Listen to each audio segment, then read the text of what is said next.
Lo mencionábamos muy tempranito, apenas comenzábamos el programa. Es uno de los infectólogos más reconocidos de la Argentina, una de las personas que más conoce sobre esa disciplina.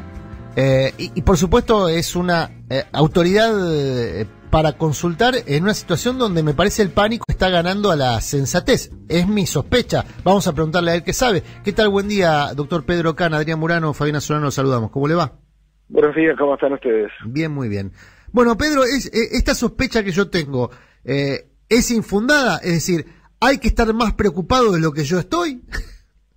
Bueno, yo no sé cuán preocupado No, digo, pero... no sé, me da la sensación que a veces yo prendo la tele y es como, todos nos vamos a morir mañana. No, eso, digamos, si de algo estoy seguro es que no tengo planeado morirme mañana, Bien. que se muera la gente. Bien. Lo que sí, estamos en presencia de una epidemia dinámica, Sí. que tiene, digamos, posibilidad de crecimiento rápido. Al menos eso ha ocurrido en otros países. Bien. No todavía en el nuestro. Bien. Y subrayo el no en el nuestro y subrayo el todavía, porque nadie puede garantizar que eso no ocurra. Pero por el momento lo que tenemos son 17 casos, todos ellos importados. Importados quiere decir personas que han contraído la infección fuera del país. Y la verdad es que se está monitoreando día a día la situación y las medidas que se van adoptando, de alguna manera buscan adaptarse a la evolución. Por ejemplo, hasta el viernes de la semana pasada, que tuvimos la reunión con el jefe de gabinete y todo el gabinete de ministros, digo tuvimos porque los que formamos parte del comité asesor externo que está ayudando a la doctora Carla Bisotti, que es la que está a cargo del manejo diario de esta enfermedad, tuvimos esta reunión. Hasta ese momento no había decisiones con respecto, por ejemplo, a los chicos que volvían del exterior, de los países que estaban en la lista, los 8 países, para que 14 días no fueran a la escuela, ni tampoco estaba la licencia extraordinaria sin perjuicio de la remuneración para empleados públicos y privados. O sea que eso se fue adoptando en la medida en la que se fue viendo que era necesario hacerlo. Y es posible que hoy, que tenemos otra reunión al mediodía, tengamos que avanzar con otras medidas. A ver, esto es importante entonces en materia de información. Hoy al mediodía va a ver, ¿qué es este comité? ¿Es un comité de especialistas, infectólogos como usted, que se reúnen con la viceministra para trazar políticas públicas o para evaluarlas por lo menos? Para ayudar a trazar las políticas públicas las fija el Ministerio de Salud, claro. pero el Ministerio de Salud tiene la buena costumbre de convocar a las sociedades científicas y a las instituciones vinculadas con el manejo de la salud para pedir opinión. Y en general se trabaja por consenso, no hay aquí una bajada de línea. Bien. Sino que digamos, y los especialistas convocados, casi es una obviedad tener que decirlo, pero en los tiempos que vivimos en Argentina, no responden necesariamente a una determinada orientación política, claro. Sino que están convocados porque son los que saben, los presidentes de la Sociedad Argentina de Infectología, la Sociedad Argentina de Vacunología, la Sociedad Argentina de Pediatría, etcétera, etcétera, ¿no? Y decía recién, estamos en comunicación con Pedro Can, Pedro decía recién que probablemente hoy al mediodía se tomen medidas adicionales a las que ya se vienen tomando. ¿Usted imagina cuáles, por ejemplo? No, es una posibilidad y entonces hasta que no nos reunamos y veamos el nuevo informe de situación no puedo adelantarle nada. Bien. Anoche se dio una situación muy particular, la comentábamos al principio del programa y por eso también nos interesaba hablar con usted. Yo por lo menos prendí la tele en un momento y después me arrepentí, como me ocurre habitualmente cuando prendo la tele, pero prendí la tele y vi una situación muy particular que era un grupo de colegas, de periodistas, casi que retándolo a usted porque usted no pedía que se cierre todo, ¿no? Que se cierren las escuelas, no sé, los espectáculos y demás. Y usted explicando lo mismo que está explicando ahora, que bueno, es secuencial que la toma de decisiones en materia sanitaria, de política pública, es secuencial que no se gana nada tomando decisiones drásticas antes de tiempo. ¿Cómo vivió usted esa escena? A mí un poco como colega de mis colegas me daba medio vergüenza ajena, digamos, porque sabía de usted. No, Adrián, mire, yo la viví con tranquilidad porque más allá de la opinión profesional, que usted la tendrá mejor que yo sobre la actividad de los periodistas, no sé yo para juzgarla, pero lo que le quiero decir es que se formulan preguntas que probablemente una parte de la población se formule también. Sí. Y si no se la formulaba antes, se la van a formular después del programa. De todas maneras, están en el ambiente. Sí. Y lo que yo he tratado de explicar es que, digamos, uno puede tomar medidas espectaculares. Ahora vamos a hacer este ejercicio, Adrián. Supongamos que vamos a tranquilizar a la gente y a partir de ahora hacemos como Italia. Sí. Nadie sale de su casa. Bueno, eso tiene un impacto sobre una economía ya muy castigada como la que tenemos nosotros. Tremendo. La gente no sale de su casa, deja de consumir, deja de comprar. El dinamismo que se pretende imponer al mercado interno prácticamente se congela. ¿Por qué no cerramos la frontera? Cerramos la frontera, no entran turistas, la gente que viene de Brasil habitualmente ya no vendría, impacto sobre la industria hotelera, despidos. Es decir, si fuera necesario hacerlo, si estuviéramos en una situación como la de Italia, que tiene casi 10.000 personas afectadas, sí, y tiene alrededor de 500 personas fallecidas, bueno, es una situación. Nosotros tenemos 17 y 1. Ahora, ahí déjeme ponerme en periodista de tele, digamos, y le pregunto, ¿Italia no llegó a la situación en la que está por no haber hecho a tiempo lo que ahora está haciendo? No, la verdad que yo no estoy en condiciones de juzgar qué fue lo que pasó en Italia. Probablemente puede ser que ellos hayan demorado algunos controles en la entrada, eso lo supongo, pero en realidad hoy por hoy tomar una medida que esté digamos, completamente desalineada con la magnitud del problema que tenemos, cuando todavía no tenemos circulación local, eso es muy importante. Esto puede cambiar, usted puede llamarme mañana y decirme, ahí doctor, usted me dijo que no había circulación local y resulta que ahora aparecieron casos. Sí, puede ser que ocurra la semana que viene o el mes que viene, claro, y eventualmente hay una pequeña posibilidad de que no ocurra, pero nosotros, a ver, de alguna manera es como que usted tiene en su casa hormigas, usted tiene distintas maneras de eliminar esa plaga doméstica. Usted puede utilizar un aerosol de los que se venden por ahí, usted puede, digamos, pisarlas uno por uno, o puede prenderle fuego a la casa. Si usted le prende fuego a la casa, las hormigas se van. Ahora, necesariamente, el costo-beneficio de la medida no está, digamos, no está ajustado, ¿no es cierto? Pedro, buenos días. Fabiana Solano te saluda. ¿Cómo andás? Bien, buenos días, ¿cómo estás? En China, lo que se está concluyendo es que el pico máximo de contagio ya, digamos, llegó justamente a su máxima altura y ahora empezó a bajar. ¿Cómo se mide eso y si se prevé en países como Argentina, a partir de las políticas públicas que se implementan? Digo, ¿hay forma de preverlo? Sobre todo porque ahora estamos yendo hacia el invierno, que dicen que es un periodo donde el contagio es mayor. ¿Hay alguna forma de medirlo?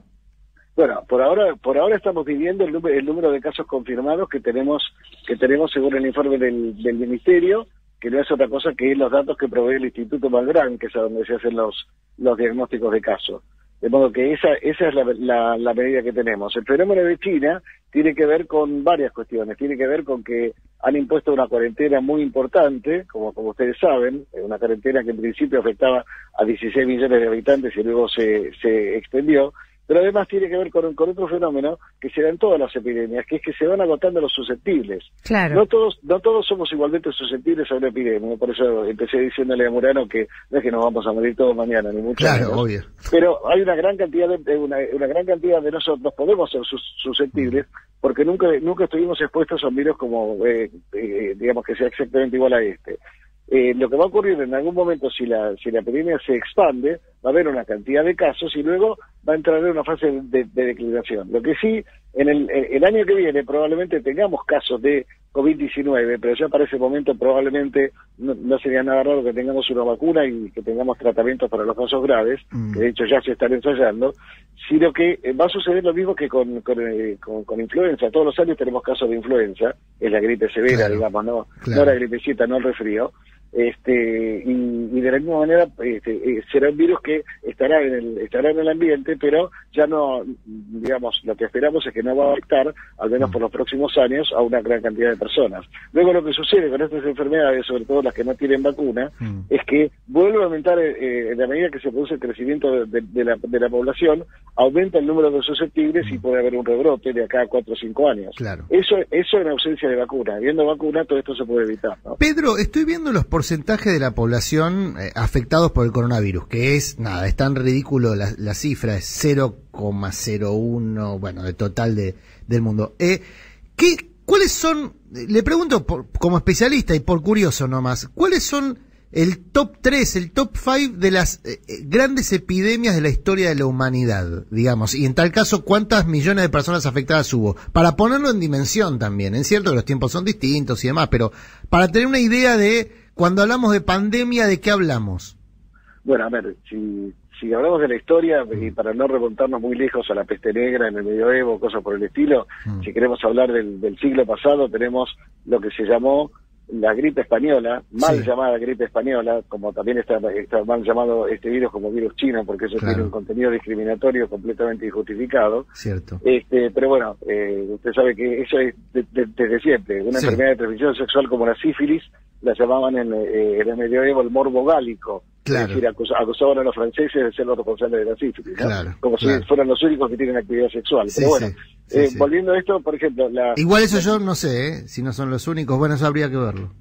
Bueno, yo conozco gente en Argentina que es sexualmente activa también, bien. No está limitado a los franceses. Pero bueno, volviendo al tema de la pregunta, en la epidemia, la pandemia de gripe que hubo en el 18 se murieron 50 millones de personas. 50 millones de personas. Sí, pero hace 102 años. Cuando la humanidad era, por supuesto, muy inferior, el número de personas sobre el planeta era muy inferior. Sí, por supuesto, pero donde también los avances de la medicina no eran los que tenemos ahora. La expectativa de vida de la población mundial no superaba los 55 años.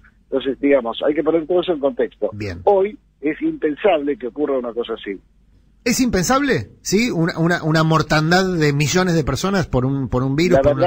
La verdad, en primer lugar, porque la mortalidad que tenemos, que se calcula de la siguiente manera, es un cálculo muy simple: qué cantidad de muertos tengo sobre qué cantidad de casos. Claro. El problema es que no sabemos la cantidad de casos, porque con el cálculo que tenemos es aproximadamente 3,4% la mortalidad, y es muy variable según los grupos de edad. Las personas mayores y con más comorbilidades tienen más tendencia a tener formas graves. Claro. Pero además que no sabemos la cantidad de casos, porque muchos pacientes son asintomáticos, o hay que tiene una fiebrecita y le duele un poco la garganta y dice, bueno, nada, me referí, ya se me va a pasar, y es un caso que no consulta, de modo tal que probablemente la mortalidad real sea inferior al 3,4%. Bien. Entonces, Pedro, a su modo de ver, se están dando los pasos correctos en la Argentina. ¿Hay alguna recomendación para evitar el pánico? Si usted tiene, ya no en términos de esta capacidad que tiene para comunicar de manera masiva como lo hace, sino lo va a ver un paciente que está en una situación de susto. ¿A ese paciente qué le dice?